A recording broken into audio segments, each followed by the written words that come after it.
What is up, everybody? Isaac here with Civil Engineering Academy. Excited to be with you on another podcast episode. Thanks for liking and tuning into this stuff, whether it's subscribing or leaving comments or sharing it with your one engineer friend from college. We like that. We love sharing this stuff. So thanks for checking it out. Hey, today's podcast episode I'm excited about. This actually has to do with a post that I put on LinkedIn that kind of took off. I would say it's a little viral, but got a lot of views, got a lot of comments, a ton of shares, and it had to do with making the decision to go from engineer to manager. And the engineers that do that seem to want it until they don't. And maybe they aren't going into choosing the management position with their eyes fully opened as to what that means. They just see the promotion, they see that there's more money there, and they end up going that route. Maybe there's another route you can go to still earn money or not completely make a career change, because it is a different move in your life. So I'm going to bring my brother Mark on. We're going to talk all things about moving from engineering into management, whether it's a good move for you, maybe it's not a good move for you, and what you should do to prepare to become a manager if that is the route you want to go to. So without further ado, I will shut up and we'll get to my interview with Mark, talking about moving from engineering to management. All right, Mark, we're rocking and rolling. What's going on? Hey, it's good to be back again. I'm glad you're here. Always, it's just so much fun to come on with you, Isaac, every time. You're sharing your wisdom with us. Hey, You jumping on this podcast has made you a popular guy. Well, I have been recognized. Yes, I have been recognized for being on your podcast, and it's fun, you know. So I don't go out of my way to tell everybody, you know, hey, I'm on YouTube sometimes. You ought to check me out. But sometimes people find me. And then the internet's crazy. Oh, yeah. Fun place to be. Well, thanks for everyone for tuning in. If you see Mark down the street, give him a hi. Yeah. A high five. I'll take it. So today we're talking about moving from engineering into management. I know I sent a post on LinkedIn that kind of took off, and I said, hey, let's record a podcast about this. I think both of us have found ourselves in management positions, leadership positions, wondering how we got there maybe. And I think it's a good thing to talk about. So why don't we start off with this, but what are some things that really change when you become a manager?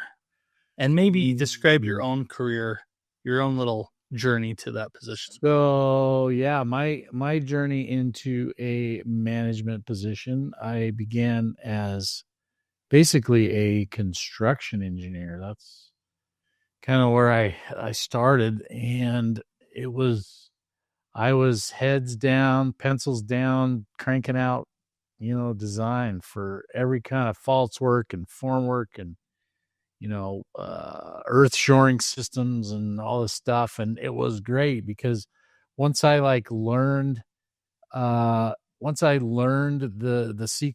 and how the construction worked, and then I could marry that up with my engineering skills. Like I could actually go out in the field after I designed something and actually see it implemented and see it working. And I loved it because it was like, I like designed that and look, it works. And there was just like some serious satisfaction that I got out of that. It was cool to be able to see that happen. Right. And so that brought me a lot of satisfaction, but the better and better I got, you know, and then the more, I guess more seasoned that I got in my career, why then there was younger engineers that were brought on board. Right. And then I got into kind of a mentoring kind of a position where I just kind of gradually moved into being more and more of a manager, but it kind of just happened organically. It was just kind of this natural thing that I kind of progressed into. You know, not to toot my own horn, but I think it was just kind of a natural outgrowth of becoming pretty good at what I did. And the managers over me recognizing that and saying, hey, Mark needs to train like the next generation he needs to lead the next generation in making good decisions and solving problems. And so I just kind of got put in those positions. And so for me, it wasn't like, hey, Mark, we're going to make you a manager. It didn't. It wasn't ever presented to me like that. It just kind of happened, you know. And I think that's that's how it happens for a lot of engineers. If you're good at what you're doing and you find like a satisfaction with it, and you're being successful, then if you have a manager over you that recognizes that, and he or she is being smart about managing, right, their operation, they'll recognize that, and they want to put other engineers with you so that they can, catch the bug that you've got, make sure it's Yeah. contagious. So it wasn't like a posted position. So like I get this sense because in my own organization I've been a part of, sometimes they do have a position, but it's like a posted position on a job board that requires you to like fill out an application. And maybe they have you in mind for sure. A boss has talked to you about applying. Sometimes it's not like a guarantee you're going to get it if there's other candidates that throw their name in there. But sometimes that, in people's careers, they hit a fork where sometimes they have to choose between I want to go a technical route or I want to dive into management. And usually from what I've seen is engineers typically see the dollars in the management route Mhm. leading to upward trajectory in their career versus a technical route where you've got one principal engineer that's been there for 40 years and he not moving. So Right. yeah, are Right. you able to get the principal position sometime, or do you got to wait it out too? And same Yeah. thing with management, but maybe there's more chess pieces with management that there's more opportunities there. So I don't know. Those are the problems I kind of see. That every engineer has to make a You're right. decision at some point. Yeah, and I think my career path was it was different than maybe somebody that maybe in a little bit larger organization where it is presented to them like, hey, Yeah, we want to make you this level of manager. Do you want it? And then they have to make a decision to could take be that a fork. yeah. Yeah. I've Um, seen coworkers that have had to make that decision, and some haven't made that decision. They don't want to get management because, like we're going to talk about, all of a sudden you go from managing projects or designing stuff to managing people, and it is a totally it's a different different ballgame. career. It is. It is. So you kind of have to have your eyes open and understand what you're jumping into, because it really, the engineers that I would say have more of the, I'll call them the soft skills, right? The people skills, the you can, you're persuasive, you can help people see your point of view easily. You can hold a You're a little conversation. more, you're, yeah, a little more friendlier, a little more charismatic, yeah, you're more of a people person, Kissing babies. kissing babies, yeah. Those guys I think tend to be in those positions, and they like them a little bit more than I would say a traditional, engineer that's just wants to keep his or her head down, just cranking out solutions to problems, right? That's, I think there's a different class of engineer that likes to And do, both are needed. and both are needed, absolutely. And there's nothing wrong with somebody who's like, you know what, I don't want to be manager, I don't want to have to deal with all those people problems, I'm fine just doing what I do. There's nothing wrong with that. So one of those problems I think moving into management when things change is sometimes you see that there's maybe you're moving from tangible results, things that you're really in control of, designs, to maybe intangible progress on things. What do you see as maybe intangibles that come with moving into management? um like the intangible skill sets that are required, or just what? Or just like to see progress as a group.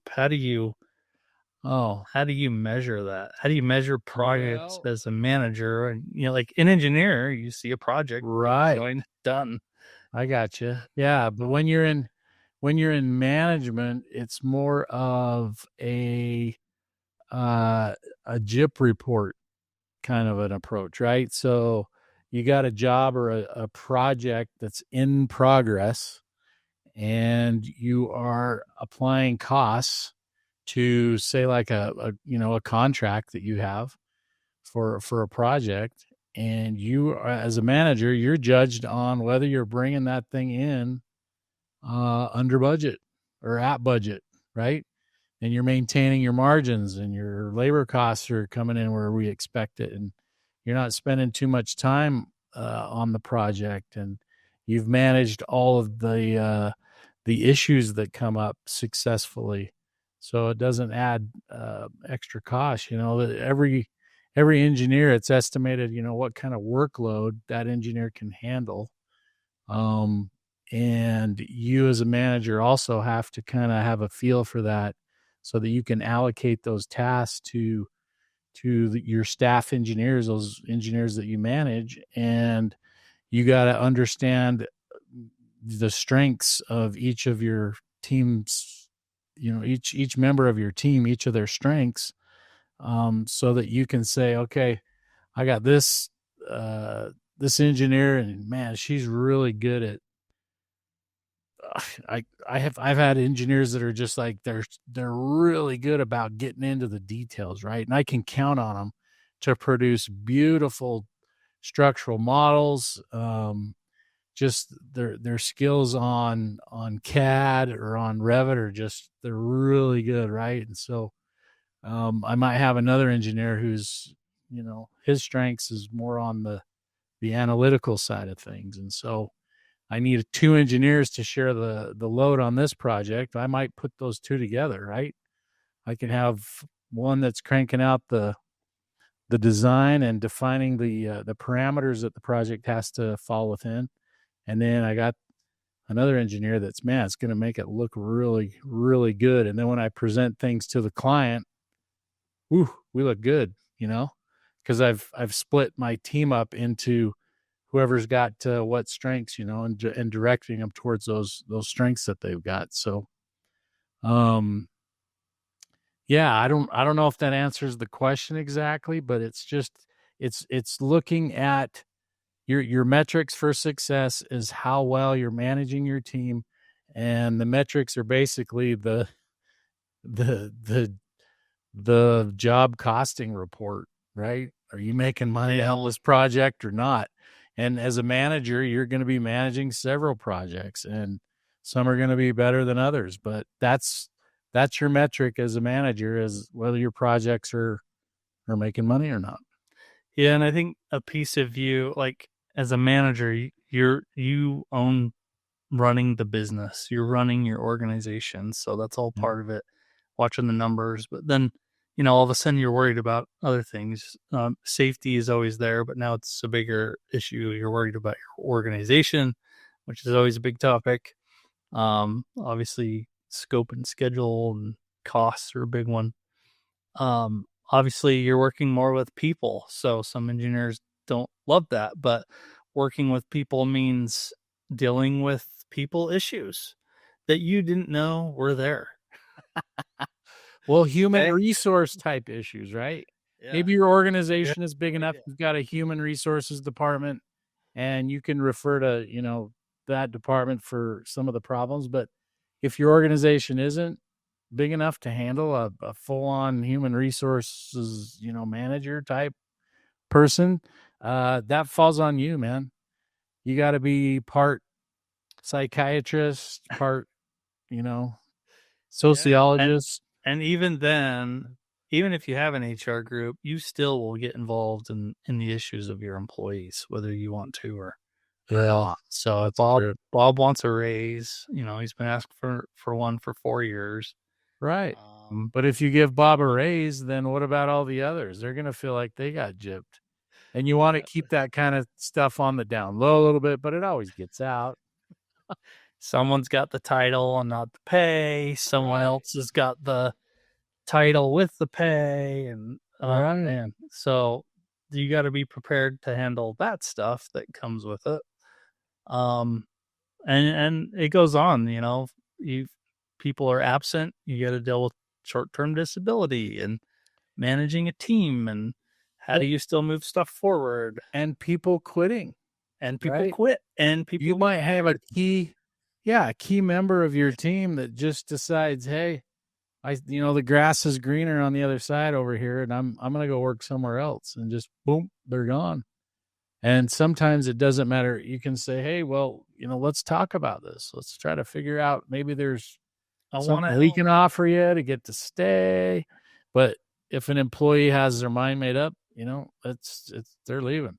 and then yeah. then you've got a gap. And sometimes, a lot of times, as a manager, you have to step in and fill the gap. So if that engineer that I was talking about, that maybe was like really good on the technical side of things, and you still have the engineer that's probably really good at creating your 3D modeling and whatever else, you got to step into that technical role until you get the position filled, right? you're Yeah. you're filling in the gaps as manager, because the buck stops with you. It's your responsibility, so that can be tough too. Yeah, and even hiring can be an issue too. If you're getting pressure from, say, you're the owner of the company, or someone of influence above you that maybe has someone that threw their name in, and maybe they're not the best candidate. Like, stuff you never worried about before comes into play when you become a manager. Absolutely. Discipline. Someone's not performing well, and you have to step in and talk to them. And it could be anything from, you know, they're coming to work and they're not sober, or maybe it's just they're screwing up too many times. They're not delivering. Or it can be, what, we are out of work, and our Yeah. volume isn't as high as it used to be, and you got to let people go. Not That's a fun. hard thing to deal with too. Yep.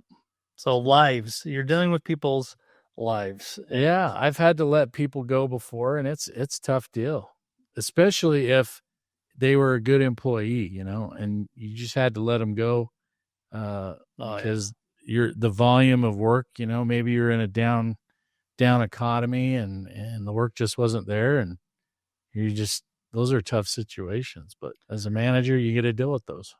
The other thing I've noticed about a manager is sometimes you have to go to bat for your employees, which may be saying no to something that comes from another group or Mm. upper management above you. Sometimes you get pawned off on being asked maybe too much, and you just have to, you become the shield between your team and upper management. And that's a good point, Isaac, because that can become a pressure cooker. If you Yeah, have you're upper in the management, middle.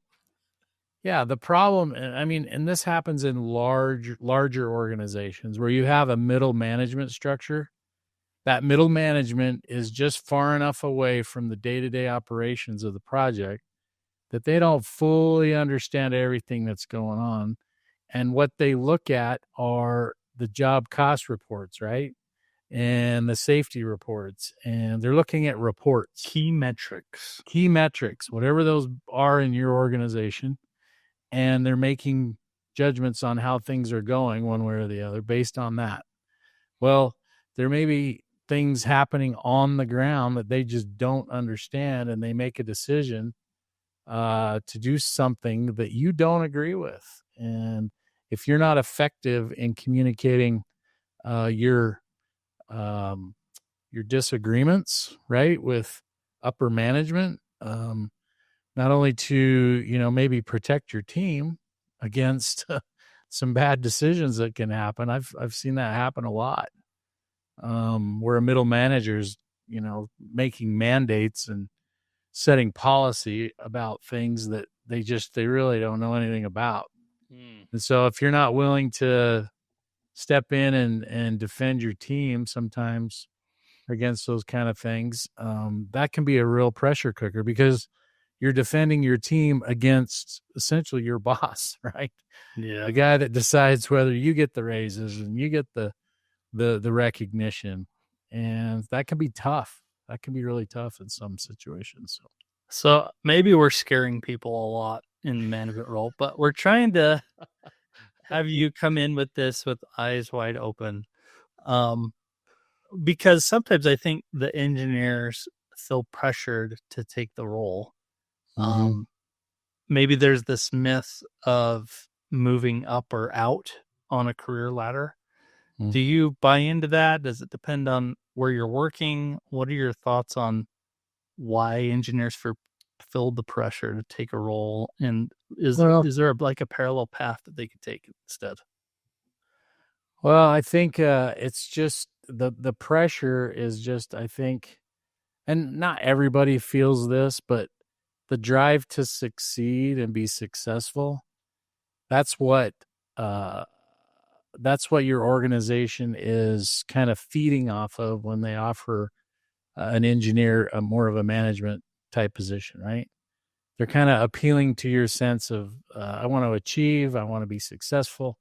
So yeah, I'm going to take that management position, but um I don't know. It's not, if you can get, if you can establish yourself as a valuable member of your organization, even if it's doing what you want to do, if you want to just stay up, uh, an engineer that's just doing the day to day calcs and the day to day Design analysis. subject matter expert.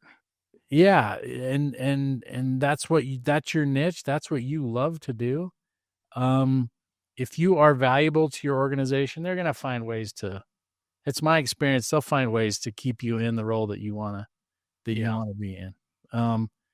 But when you are an engineer and you do get offered those management positions, that's what your organization is appealing to, is kind of your sense of achievement and bettering yourself and moving up the career ladder and all of that stuff, because it comes with an increased salary. It does. Yep. And But it's, people want more money. I mean, everyone wants more. yeah, everybody wants to have more money, and so they appeal to that. But there, I would say that there's nothing wrong, as long as, like I say, you've established yourself as a valuable member of your organization. I think it's not up or out. I think you can establish yourself and stay where you're at if you like it.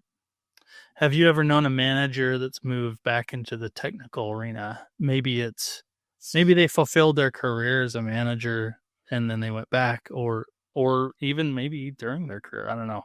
But have you seen people make that switch? Yeah, I've seen several do that over my years of being in this business, and my experience is it's those that maybe got pushed into it a little too fast, and so it was a little bit of a, Out or yeah, there was a gap. ready? Yeah, there was a gap to be filled in management, and they kind of got pushed into it a little bit quicker than maybe they were ready for it. And so I think they encountered a little more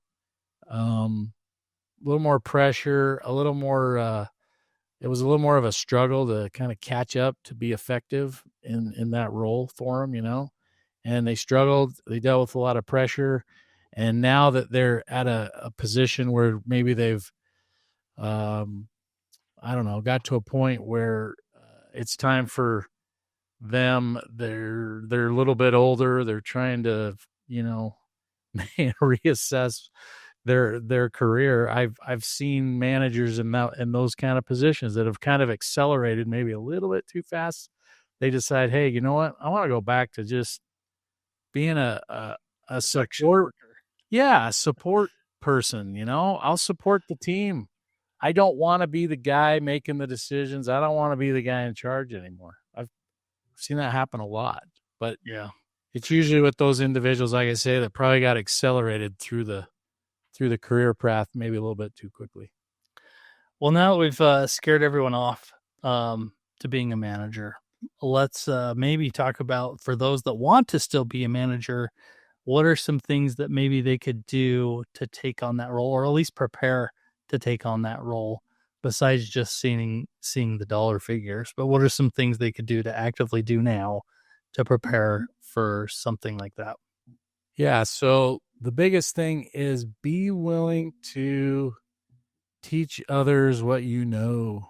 So, you know, don't get in this mindset of where, you're trying to protect your job, and they don't want, maybe you have a certain skill set that's just, I don't know, specific to you and in your organization, and everybody has to go through you to get a certain task done. I've been in organizations where that's the case, and that individual he kind of holds everything close to the chest, right? He doesn't want to share any trade secrets, right? Mm-hmm. And He's got that special spreadsheet. He doesn't share with yeah, he anyone doesn't else. share anybody the It special. helps him do his job faster. Exactly, because it's job security, right? And so, don't be that guy, right? If you want to move up into a management position, you're willing to share whatever in the interest of the team, making the team better, and teaching everybody that's involved that you associate with, making everybody better. In my opinion, that's just the way to be normally. It doesn't make sense to me to hoard or be guarded about sharing any maybe special skill set that you might think you have. Share with everybody, teach everybody. Yeah. And even as a manager, I think, or as a leader, you should be training the next person to take over Take your your job. position Yeah, and not be afraid of that because it makes you look better too when they're succeeding too. But, absolutely. Yeah. um, anyway, maybe that leads into another thing, which I think is important, and that's to find a mentor or leadership mentor. If you're wanting to be a manager, go talk to your manager or the director or something and find Well, out what yeah, that's like. exactly. And then the best way is to just be working under that mentor, or maybe you're reporting to him or her directly.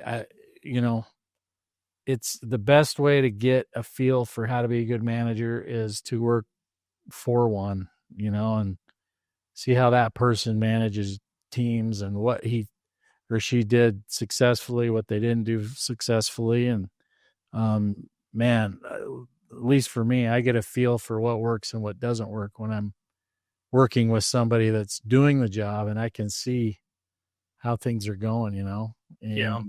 and that person's willing to share. And you don't see everything, but if you're the mentor, be willing to share things like we talked about before, but um, be willing to, because you don't see everything that manager does or that manager deals with, be willing to talk to them and try to discover those things that. And I think it's important too to start dipping your toe into some leadership training. Learn how to resolve conflict, learn how to talk to people, learn how to show empathy. Um, all of those kind of skills kind of open up when you become a manager. I've noticed, people that want a better manager in your organization, some usually have some sort of training for leaders or doors open Mhm. for that. But there's great books to read too if you ever are interested. A couple we've had listed or Radical Candor, Atomic Habits, Manager's Path. We'll link all these in our show notes, but there are some great trainings out there to help people learn how to become a better leader. But those people skills are really what you got to start to develop as you want to be a manager. So I would start dipping your toes into those things as Yep. well. Yep. So cool, man. Anything else about management? Who should avoid it? Any other tips about it? Yeah, I would just say that hopefully we haven't scared anybody too badly, but it can be a as rewarding as somebody who wants to just stick in more of a traditional engineering type role.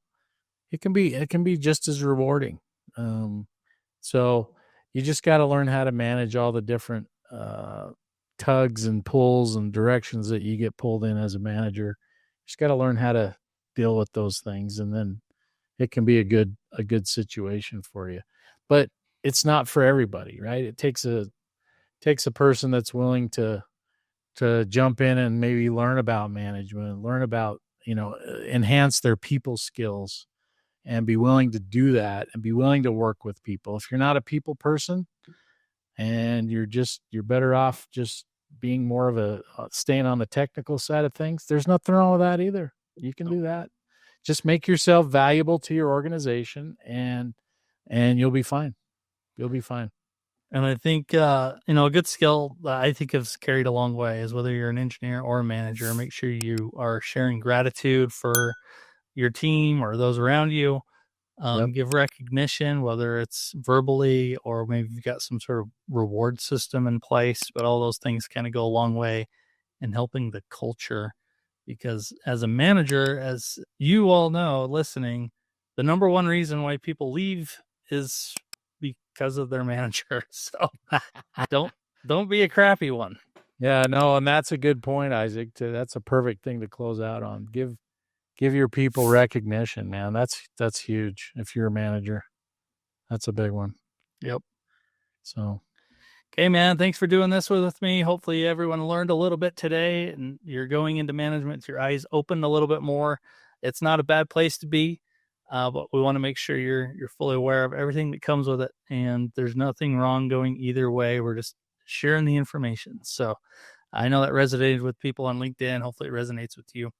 Mark, thanks for joining me on this episode. okay, thanks. See ya. See ya.